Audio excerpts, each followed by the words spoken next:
مرکز اہل سنت جامع مسجد یا رسول اللہ نواب سادہ چوک گجرات میں درس قرآن کی محفل کا آغاز ہو گیا۔ درس قرآن کی محفل 23 رمضان المبارک سے لے کر 29 رمضان المبارک تک جاری رہے گی۔ معروف عالم دین، عالمی اور روحانی شخصیت حضرت علامہ محمد عبدالرشید اویسی خانقاہ عالیہ اویسیہ گجرات شریف نے پہلے درس قرآن میں خطاب کیا۔ انہوں نے اپنے خطاب میں کہا، اور ایک خلاصہ سمجھ میں آ گیا کہ جب لفظ الحمد پر بندہ غور کرتا ہے تو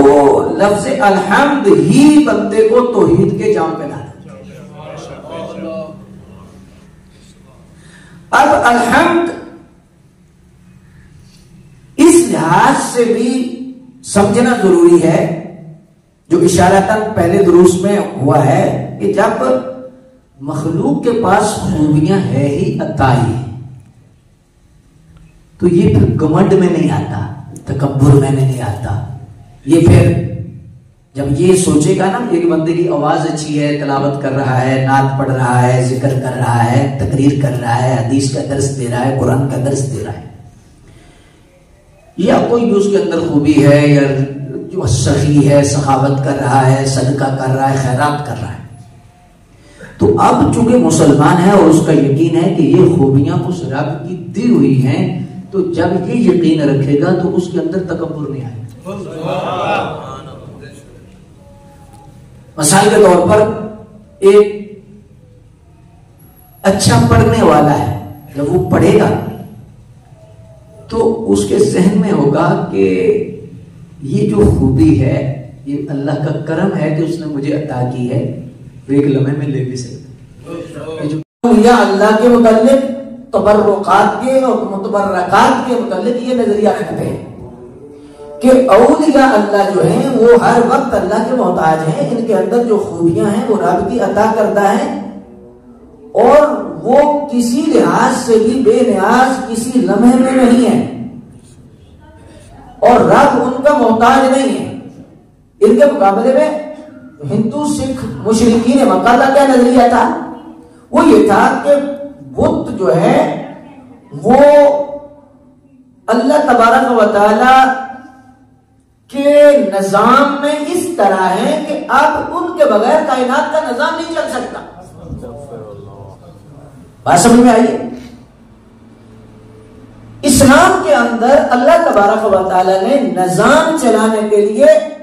اپنی بادشاہت کو ظاہر کرنے کے لیے نبیوں کی ڈیوٹیاں لگائی، ولیوں کی لگائی، فرشتوں کی لگائی، ملک الموت کی ڈیوٹی لگائی، ڈیوٹیاں لگی ہوئی ہیں، لیکن مسلمان کی جو سوچ کیا ہے وہ یہ ہے کہ یہ ڈیوٹیاں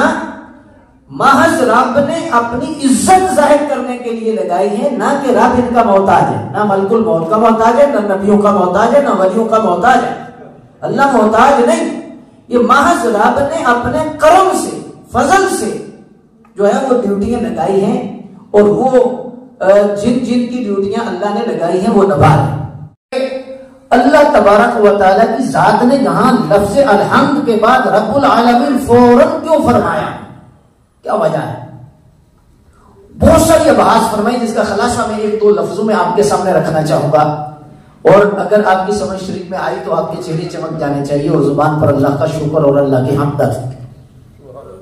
مفسرین نے اس کا خلاصہ یہ لکھا ہے کہ رب العالمین اس لیے فرمایا کہ جیسے وہ تمام خوبیوں کا مالک ہے،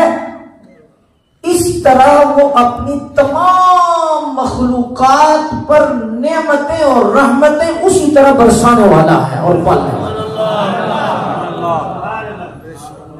یعنی جس انداز میں وہ خوبیاں رکھتا ہے اسی انداز سے وہ برساتا ہے۔ شفا رب دیتا ہے، اب شفا ڈاکٹر بھی دیتے ہیں، شفا گولی کے اندر بھی ہے، دوائی کے اندر بھی ہے، جڑی بوٹیوں کے اندر بھی ہے۔ اب یہ اسباب ہے، یہ کیا ہے؟ بولیے، کیا ہے؟ اسباب۔ اب اسباب کے اندر جو تاثیر ہے، اثر ہے، یہ اس کے حکم سے ہے، اس کا حکم نہیں ہوگا تو سبب میں اثر نہیں ہوگا، سبب میں اثر اس کی مرضی سے ہے اور اس کے حکم سے ہے، لیکن انسان کو حکم دیا کہ تم اسباب کی سیڑھی پہ قدم رکھو اور نظر مسبب الاسباب پہ رکھو۔ فرق ہے، ایک تو یہ ہے کہ وہ بتوں کو اس بتوں کے اندر جو خوبیاں سمجھتے ہیں وہ ان کی ذاتی سمجھتے ہیں، اور دوسرے نمبر پر وہ خوبیاں اللہ کی ذات کے محتاج نہیں سمجھتے، ان کو اللہ کی ذات سے بے نیاز کر دیتے ہیں۔ اب یہ کہ دادا بحث ہے کہ ان بتوں کے اندر تو خوبیاں ہے ہی کوئی نہیں، یہ تو ان کی ایک سوچ ہے۔